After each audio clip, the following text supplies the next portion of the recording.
Oi, galerinha, bom dia, boa tarde, boa noite. Ressurgida das cinzas novamente.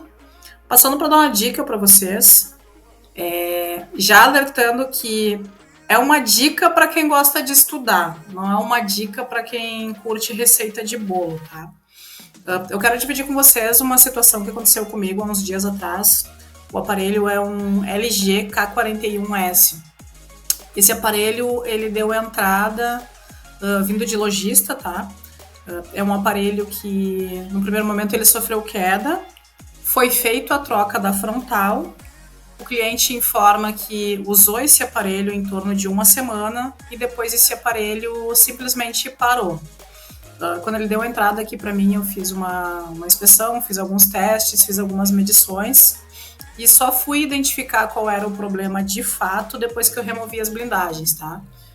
No primeiro momento foi identificado um curto total nessa placa. Depois esse curto foi removido e posterior a isso o aparelho ele continuava com uma fuga de corrente em torno de 20 miliamperes, se não me engano. O intuito desse vídeo, ele não é, na verdade, falar para você sobre esse reparo em si. Já tem muitos vídeos sobre isso no YouTube, muitos cursos ensinam sobre isso. Volto a dizer, o intuito do vídeo não é passar receita de bolo, tá? É familiarizar vocês com algumas situações que acontecem com a gente no dia a dia e a partir daí a gente ir buscando formas e ferramentas para que a gente vá entendendo cada vez mais o que diz respeito à análise e interpretação de esquema elétrico, tá? Esse aparelho em questão, o LG K41S, eu não tive acesso, não tenho o esquema elétrico dele. Eu também não trabalho, não tenho ferramentas de mapeamento. Então eu fiz uso praticamente de pesquisas no Google, tá? Foi um estudo bem interessante e é isso que eu quero dividir com vocês hoje, tá? O que acontece? Eu até salvei algumas imagens aqui. A placa do aparelho do LG K41S. A placa do aparelho é essa aqui, tá? Foi identificado um curto nesse componente, que é um capacitor, e é em função disso que a placa não estava ligando. Eu removi o curto da placa. Depois de remover o curto da placa, o aparelho continuava com uma fuga de corrente. Continuei a análise e, por inspeção visual, eu identifiquei que o PMIC do aparelho estava rachado, por isso essa fuga. Levantei esse PMIC e essa fuga foi sanada, tá? Agora o que eu quero dividir com vocês é a forma como eu vou fazer para repor esses componentes, já que eu não tenho um esquema elétrico para isso, tá? Eu já tenho um vídeo aqui no canal que fala sobre isso, que seria sobre o estudo do datasheet, tá? O datasheet nada mais é do que um esquema elétrico com o circuito do circuito. Seria um esquema elétrico com o circuito do CI, tá? Do integrado. Então, o que eu vou fazer? Eu preciso repor esse circuito integrado e através de pesquisas na internet, eu descobri que esse mesmo integrado, ele tem em outros aparelhos, tá? Eu vou fazer a pesquisa aqui para vocês para mostrar, eu já tenho essa imagem salva aqui.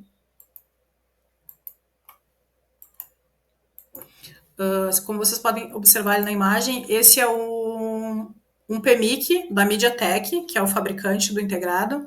Ele é do modelo MT6357CRV. Então, o que eu fiz? Eu queria achar o datasheet dele. Eu fui lá no Google, digitei datasheet e o número do modelo, MT6357CRV.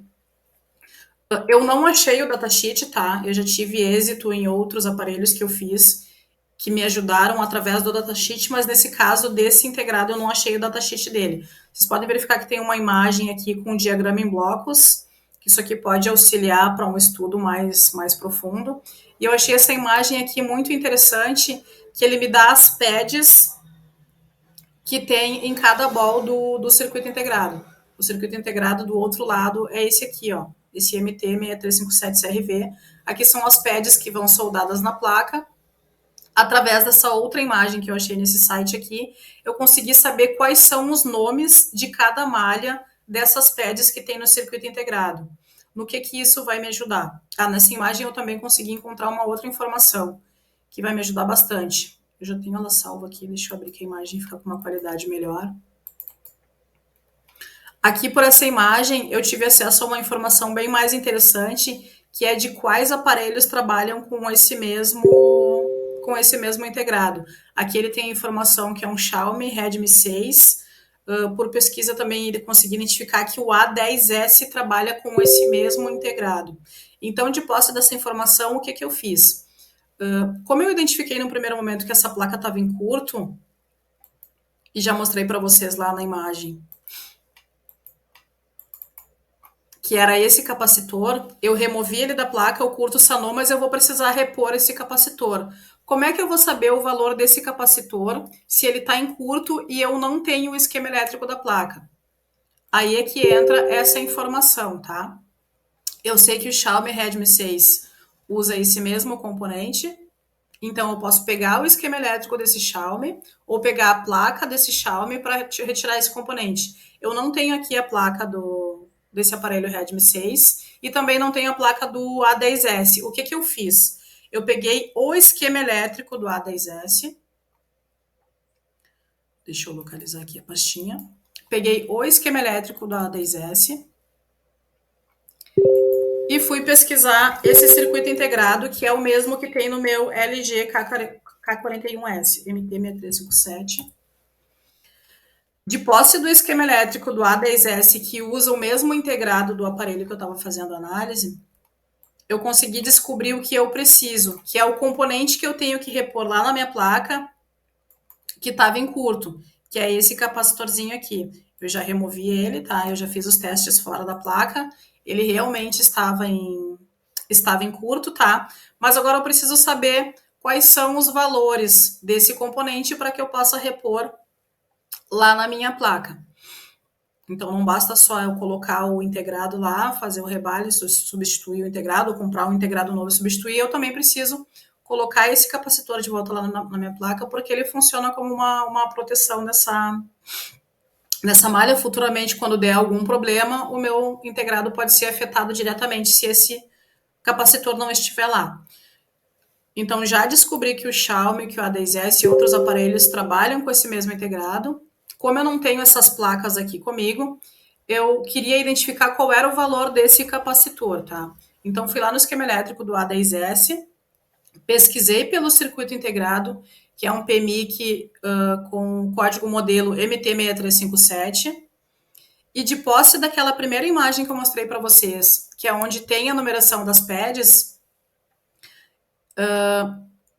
deixa eu ir lá no esquema elétrico, verificando na minha placa sem o integrado, né? Identifiquei que o capacitor que eu removi, eles pertencem a essa malha onde tem essas três balls aqui verde, que é a pad A2, a pad A3 e a pad A4. De posse dessa informação, eu venho aqui no meu esquema elétrico e já identifico aqui, ó, que a pad A2 e a pad A3 pertencem à malha que se chama VCIS_VPA, que seria a minha pad de entrada de dentro do meu PMIC.